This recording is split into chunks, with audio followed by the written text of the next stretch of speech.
Round two of the triple header, and it's the Jewel in the Crown event for Formula One as the Monaco Grand Prix starts shaping up for an amazing weekend in Monte Carlo. GPBlog are in the Principality. Tim Kraaij is back on the ground for us. And there's been a screening, of course, of F1 the movie starring Brad Pitt, and the drivers have been reacting to their thoughts about that movie. What can you tell us, Tim? A lot of drivers went to the premiere, a lot of positive things about it, of course. There is that Hollywood vibe about the film. Lewis Hamilton, of course, one of the producers of the film, was a little bit nervous, he said, about presenting his video to everyone there in the premiere, but was quite happy with the feeling afterwards and the feedback that he got from all the drivers. Lewis was talking about his future as well in this type of role, and that he has lined up 5 more projects like this. He wants to do more movies, talking about animation movies, but also documentary. So a lot more coming from the Hamilton producing part of it, I would say. And there's some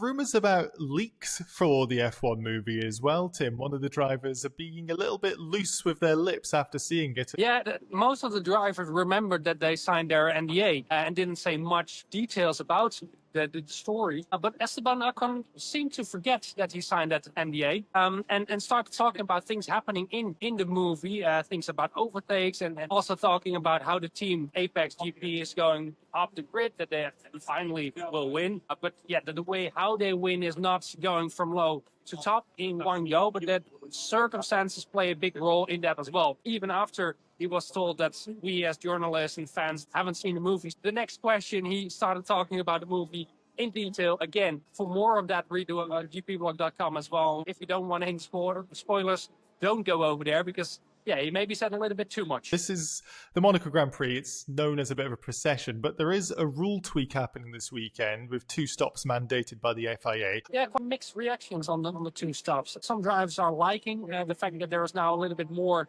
possibilities to entertainment on the Sunday race. But there are also negative things about it, and the fact that it's a little bit artificial and not really racing. But last year was quite a dull race, and Max Verstappen was one of the main players after that race, talking a little bit of shit about the Grand Prix itself. He was quite positive about the change. He was really liking this new set of regulation, that at least we try something new. That George Russell said, if you keep doing what you've did before, you get the same results. So trying something new, they hope will fix things. I think the overall feeling is quite positive. People happy with the fact that we do something different for change. You say that Max was expected to talk shit about this. Was he talking shit about his car? It's been an upgrade package. He won that last time out. Is he feeling positive? Yeah, he was quite positive. In the Dutch media session that we had with him, he was quite open. He was happy about the balance with his car, the fact that the updates seemed to do a little bit of work. And of course, after Imola, he was overall a little bit more positive. The team is more positive. They have some doubts about their performance here in Monaco. They had a shocker of a race last year, of course.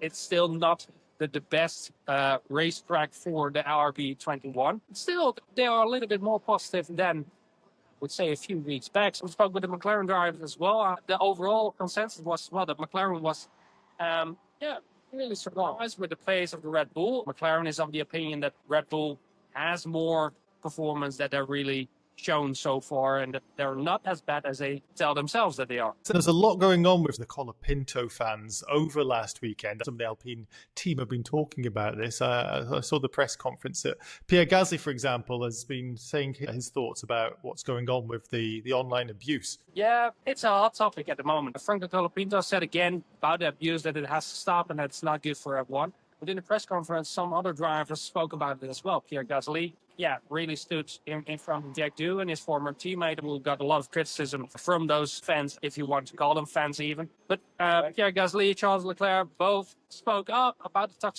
toxicity in F1 in the moment. That one was always a sport where everyone was open and applauding a lot of the drivers, a lot of the teams, and just watching F1, loving F1. And I think that has gone away a little bit. You get a lot more booing than we had before, a lot more whistling during we've had incidents on the podium, and the drivers spoke up. And yeah, I hope, and everyone here hopes, that will change in the future. Of all the weekends to show that respect, it's the one that's the most famed race of them all. We've got cars on track tomorrow in F1. Can't wait to see what's going to go on. Tim, thank you so much. And thank you everybody else for watching.